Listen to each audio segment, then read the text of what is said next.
오늘 본문은 성막 중에서도 제단, 또 성막의 뜰, 그리고 뜰을 이렇게 감싸고 있는 울타리, 그리고 등불 제작 방법에 대한 말씀입니다.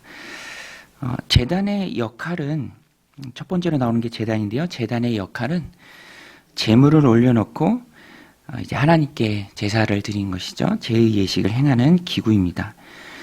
제단은 가로 세로 2.5m 정도의 정사각형 형태를 띱니다. 네모 반듯하고요. 높이는 한 1.5m 정도 됩니다. 오늘 말씀 1절인데요. 너는 조각목으로 길이가 5규빗, 너비가 5규빗의 제단을 만들되 네모 반듯하게 하며 높이는 3규빗으로 하고. 이 제단이 참 중요해요. 왜냐하면 제사장들을 제외한 일반 백성들은 성막에 들어가자마자 보는 기구입니다. 그리고 제사 드리러 백성들이 예배하러 하나님 앞에 나오니까 어떻게 보면은 가장 밀접한 관련이 있는 성막의 핵심적인 기구가 바로 제단입니다. 번제단입니다. 이 성막의 핵심적인 기구인 제단이 갖는 의미는 무엇인가? 구약시대 하나님 앞에 나아갈 때는 제물을 태워서 드리는 제사가 중요했습니다. 그래서 그 제물을 드리는 번제단도 같이 중요한 것이죠. 하나님을 만나는 것이 영적인 제사입니다. 오늘 우리는 구약시대와는 달리 영원한 제물 대신, 완전한 제물이 대신 예수님, 그 속죄 제물 대신 예수 그리스도의 보혈의 피를 의지해서 하나님 앞에 나아갈 수 있습니다. 이스라엘 백성들이 제사로 하나님을 만났다면 오늘 우리는 예수 그리스도를 통한 그 십자가 보혈로 은혜의 보좌 앞에 담대히 나아가서 예배드림으로 하나님을 만날 수 있는 것이죠. 이렇게 예배의 길을 활짝 열어놓으신 하나님, 구약시대는 그것이 제단이었고요. 오늘 우리는 예수 그리스도를 통해서 하나님을 힘께 예배할 수 있습니다. 그러니까 힘써 하나님 앞에 나아가야 한다라는 것입니다. 하나님이 마련해 놓으신 길인 예수님을 통해서 은혜의 보좌 앞에 우리는 날마다 나아가야 합니다. 예배는 내 마음의 영적인 제단을 쌓는 일입니다. 언제든지 핵심은 하나님과의 만남입니다. 우리가 하나님을 만날 때 인생의 모든 문제가 해결될 줄로 믿습니다. 그 만남이 너무너무 중요하죠. 세상을 살아가면서 뭔가 고장나고 또 어려움이 있을 때에도 그 분야의 전문가인 사람을 만나면 그게 금방 해결됩니다. 그런데 요새는 또 언택트 시대라고도 하고요. 또 만나는 것 그 자체가 부담이기도 하고 또 만날 때 비용이 많이 들기도 합니다. 그래서 되도록은 만나지 않고 해결하려는 것들이 요즘 시대엔 참 많이 있죠. 그러나 영적으로 오늘 우리는 날마다 하나님을 만나야 합니다. 예배를 통해서 하나님과 교제해야 합니다. 그래서 구약시대 이 성막의 핵심적인 기구였던 제단도 제작 방법을 보면 철저히 사용자 중심으로 되어 있습니다. 너희들이 나를 만나러 올 때, 제사할 때 이렇게 해라 라고 사용자 중심으로 만듭니다. 제단에 담긴 뜻은, 그렇게 사용자 중심으로 만들어진 제단에 담긴 뜻이 바로 자주 나오라 라는 것이죠. 자주 나오라. 매일 같이 나와 함께 하자. 여러분, 하나님은 예배를 통해서 매일같이 우리와 함께 하시기를 원하시는 줄로 믿습니다. 우리는 그래서 힘써 예배로 하나님 앞에 나아가야 합니다. 모든 좋은 것에는 그래서 매일의 주기가 붙어야 돼요. 매일 한다. 좋으니까 매일 하는 것이죠. 오늘 설교 본문이 되는 우리가 새벽마다 하는 교재도 매일 성경이잖아요. 매일같이 보는 데일리 브레드, 매일의 양식입니다. 예수님께서도 일용한 양식을 구하라 라고 말씀해 주셨는데 1년치 구하고 1년 후에 또 나오라는 것이 아니라 매일같이 필요한 것들을 하나님께 아뢰고 또 은혜를 사모하고 하나님 도와주세요. 하나님 오늘 하루도 하나님 나를 붙들어 주세요라고 기도하는 것이죠. 매일 드리는 기도입니다. 매일의 양식을 먹고 매일 잠을 자면 새 힘을 얻듯이 매일 주님을 만나고 교제하면서 우리는 영적인 힘을 공급받아야 합니다. 매일 성경 묵상을 통해서 매일 새벽 기도를 통해서 하나님과 교제하는 것은 우리를 세워가는 큰 힘이 된다라는 것입니다. 이제 더는 제단도 없고 제물도 없습니다. 예수님이 십자가에서 영원한 제물이 되셔서 하나님께로 나아가는 길을 우리에게 활짝 열어놓으셨습니다. 그래서 신약 시대는요, 오늘 우리가 살아가고 있는 시대는 은혜 받을 만한 때요, 구원의 날입니다. 길이 열리고 문이 열렸다는 것은 그리로 열린 그 문으로 많이 들어오라는 것이죠. 코로나로 힘겨운 사람들을 위해서 나라에서 재난지원금도 주고요, 또 여러 가지 카드 혜택도 줍니다. 사람들은 그것을 열심히 사용합니다. 혹여라도 모르고 못 사용했다면 무척 안타까워합니다. 제가 길을 걷다 보면 듣고 싶지 않아도 막 들려요.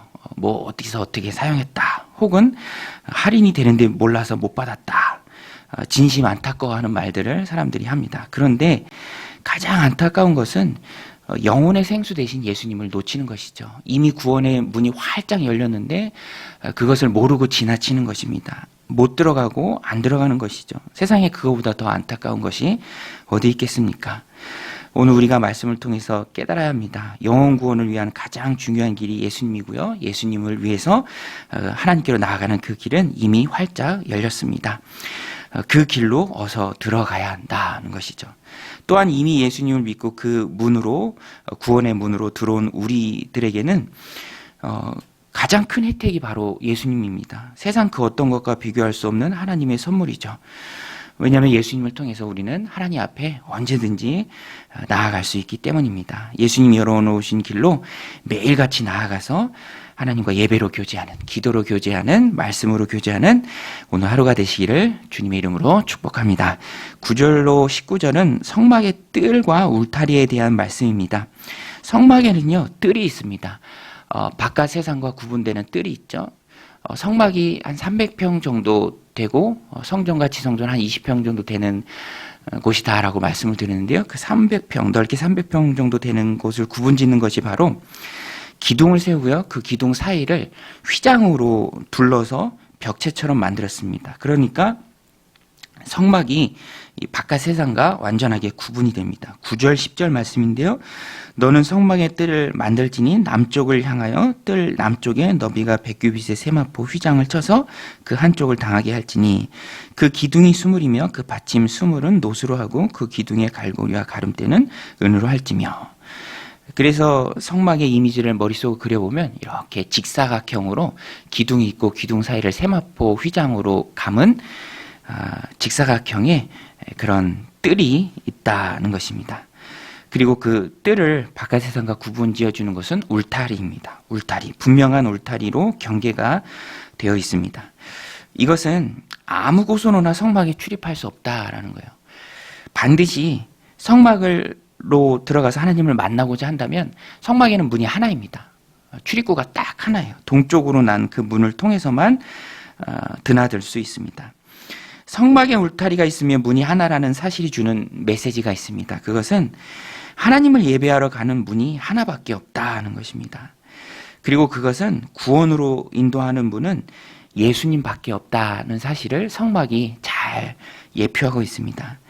여러분, 예수 그리스도 외에는 구원의 길이 없는 줄로 믿습니다. 예수님만이 구원의 길인 줄로 믿습니다. 그래서 우리는 문이 하나예요. 들어가는 문이 하나입니다. 하나밖에 없다라는 것은 그 하나가 너무너무 소중하다는 것이고요. 하나밖에 없기 때문에 그 하나만 꼭 붙들어야 한다는 것입니다. 예수님 영접하는 것이 구원의 조건이고요. 예수님 영접하기만 하면 구원받는다라는 것입니다. 다른 건 좀 부족해도 예수님만 영접하면 우리가 구원받는 것이죠. 하나님 자녀가 되는 것입니다. 그래서 하나 있는 그 성막의 문으로 만 사람들이 드나들 수 있었던 것처럼 우리도 구원의 문이신 예수님으로만 들어가야 합니다. 또 그것을 중요하게 여겨야 하고요. 문이 하나인 것을 또 열심히 세상에 전해야 합니다. 그래서 예수님의 제자들은요, 예수님 부활하신 예수님, 유일한 구원자 되신 예수님만 일평생 힘있게 전했습니다. 베드로가 성령이 충만해서 공회의 자리에서도 주눅들지 않았습니다. 그리고 담대하게 예수님을 증거했죠. 종교 지도자들이 도무지 예수님의 이름으로 말하지도 말고 가르치지도 말라라고 협박했을 때에도 베드로는 담대하게 거절했습니다. 그렇게 할 수 없다. 예수님밖에 구원의 길이 없는데 어떻게 예수님을 전하지 않을 수가 있느냐? 너희들의 말을 듣는 것이 옳은지 하나님 말씀을 듣는 것이 옳은지 너희들이 판단하라. 사도행전 4장 12절에 보면 다른 이로서는 구원을 받을 수 없나니 천하 사람 중에 구원을 받을 만한 다른 이름을 우리에게 주신 일이 없음이라 하였더라. 길이 하나라면 반드시 그 길로 가야 합니다.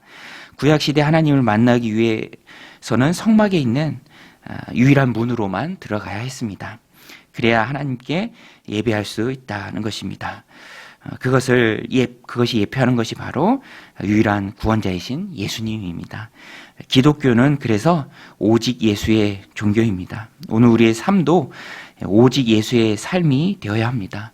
우리가 분주하고 또 바쁘고 전염병 때문에 고생하고 여러 가지 부족한 것들도 많고 관계 속에서 오는 많은 문제들 가운데 허우적대지만 그럼에도 불구하고 우리의 시선을 하나님께로 향할 수 있는 유일한 길은 유일하신 분이 바로 예수님이죠. 그래서 우리는 어떠한 때에도 무슨 일을 만나도 예수님 한 분만 꼭 붙들고 있으면 우리가 세상에 휩쓸리지 않고요. 온전히 하나님 나라에 우리의 시선이 고정된다라는 것입니다. 예수님만이 내 영혼의 소망이 되시기 때문입니다. 오늘 하루도 영생을 얻는 유일한 길과 진리, 생명 되신 예수님을 꼭 붙들고 또 입술과 삶으로 전하는 은혜로운 하루가 되시기를 주님의 이름으로 간절히 축원드립니다. 우리 같이 함께 말씀 붙들고 기도하실 때 하나님 매일의 예배와 기도로 하나님과 교제하는 삶 살게 하옵소서. 오직 예수의 삶, 예수로 사는 사람들 되게 하여 주옵소서. 우리 함께 기도하겠습니다. 하나님 아버지, 오늘도 이 새벽 주님 전에 나오게 하시고 깨어 기도하며 기도의 제단을 쌓게 하심에 감사를 드립니다. 하나님 매일같이 우리 하나님 만나길 원합니다. 매일같이 하나님 앞에 나오길 원합니다. 하나님 만나는 것이 인정 제사이며 하나님을 만날 때 인생의 모든 문제가 해결되는 줄로 믿습니다. 하나님 신약시대를 사는 우리에게 예수 그리스도를 보혈의 은혜를 통해서 하나님 우리 하나님께로 나아가는 길이 활짝 열린 줄로 믿습니다. 하나님 지금은 은혜 받을 만한 때요 구원의 날입니다. 하나님 활짝 열린 그 구원의 문으로 열심히 들어가는 우리가 되게 하여 주시옵소서. 하나님 그 문을 놓치고 있는 많은 자들을 보며 안동거할 수 있는 심령을 우리에게 허락하여 주시고 그들에게 예수 그리스도를 전할 수 있는 마음도 우리 안에 허락하여 주시옵소서. 귀한 계기와 기회도 우리에게 부어 주시옵소서. 그래서 내가 먼저 활짝 열린 그 구원의 문으로 힘있게 들어가게 하시고 예수님이 힘써 전하는 우리의 삶이 되게 하여 주시옵소서. 아버지 오직 예수 그리스도의 삶, 예수로만 사는 삶 되길 원합니다. 성막의 문이 하나이며 울타리로 들어갈 수 없고 오직 하나 있는 그 문으로만 들어가 하나님을 만날 수 있었던 것처럼 오늘 우리도 예수 그리스도를 통해서만 우리 하나님을 만날 수 있음을 고백합니다. 다른 이로서는 구원을 얻을 수 없나니 천하 사람 중에 구원을 받을 만한